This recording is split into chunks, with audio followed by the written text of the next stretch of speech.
guys, moving on. Funko is known for its pop vinyl figurines, but the company announced plans to expand beyond merchandise at this year's San Diego Comic-Con. Cheddar's Alyssa Julia Smith spoke with Brian Mariotti, the CEO of Funko, about the company's venture into gaming, and here is what he had to say. So for us, it's pretty exciting because we're taking the world of pop and that aesthetic of how a Golden Girls could theoretically match up against Darth Vader or Harry Potter against Rick and Morty, and building a gaming universe around that. So it's pretty exciting. People love our format of pop. It's men and women, boys and girls, and that cute, whimsical design has led to an amazing strategy game that we're just super excited about. Now, some other exciting news happening here. You also launched a mobile game. Tell us a little bit about that and maybe the future of digital and mobile for Funko. I think, again, it goes to our design aesthetic and our fan base and how varied it is and how much they love our whimsical approach to design and fun in that really diverse world of pop culture. But for NBC Universal, it's a mobile game, it's a match game, and we're going to be blending a bunch of different wonderful licenses within this game that maybe aren't used to living together in the same world. So, again, kind of a new, unique way of taking on pop culture in a digital format.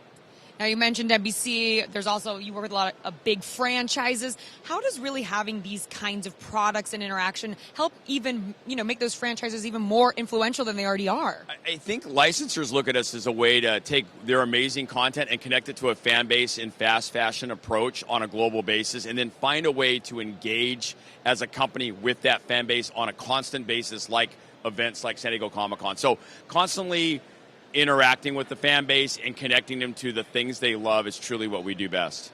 Now, you have some Comic-Con exclusives right here. You're going to show us some. So tell us some of these items that you have specifically this year. So, we do about 80 unique items just for San Diego every year. I brought a couple of my personal favorites.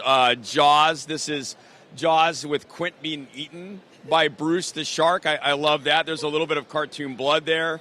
Everything we do is a little whimsical and a little silly. A gold Demogorgon. Maybe the Demogorgon from Stranger Things went to Las Vegas. Maybe he got hammered. Maybe he painted himself gold. Do you need a gold Demogorgon? You do if you come to San Diego Comic-Con. I do, because I never thought I'd say I've seen a cute Demogorgon until right now. Yeah. So, of course, it's the 50th anniversary of Comic-Con, which is really exciting. What are you guys cooking up for the special anniversary? So we partnered with San Diego. They've had a mascot kind of in mothballs for years. We brought the San Diego Toucan back as a pop. We're super excited about that. We also have a massive kind of homage to the 50th at San Diego Comic-Con and Batman's 80th. And we got Batman carrying a huge Funko San Diego Comic-Con bag, so that's pretty cool as well. So we're in our glory here at San Diego, surrounded by the fans and pop culture, so we love it. Now, as pop culture gets more and more digitalized and online, it feels like you guys are only ramping up and people really want to touch your games, your products. Yeah. So just, why do you think that's working when it comes to play? I think, we're all head buried in our iPads and our iPhones, and sometimes you need just a little bit of whimsy and fun and maybe things from your childhood to kind of a peek inside your soul. So maybe you put a Daenerys from Game of Thrones in your cubicle and people walk by your workplace and they go, oh my God, did you watch Game of Thrones?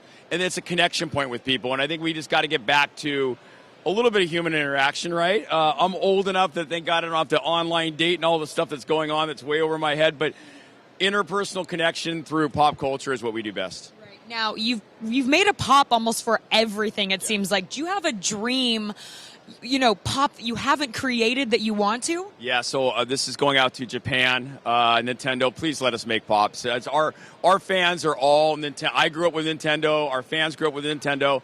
It's the one license we have not been able to get yet. We keep dreaming that one day we'll be making Super Mario and Wario and Luigi pops. So Nintendo, we're coming for you.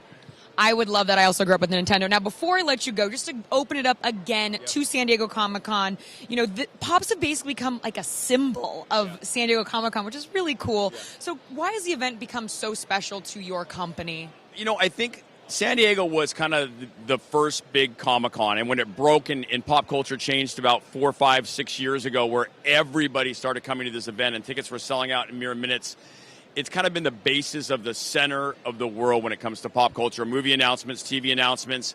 And San Diego being such a small city, it feels like it takes over the entire city, where if this show was in Vegas, it would just get lost in all the other conventions they're having. So for us, this is our 20th year of doing Comic-Con, and we were here with IKEA-built shelves, and when it was nothing but dudes walking around here, and now it's at least women and families, it's been a welcome change. We love it, and this is our big event for the year. Well, Brian, thank you so much for taking the time, and have a great rest of the con. Thank you so much.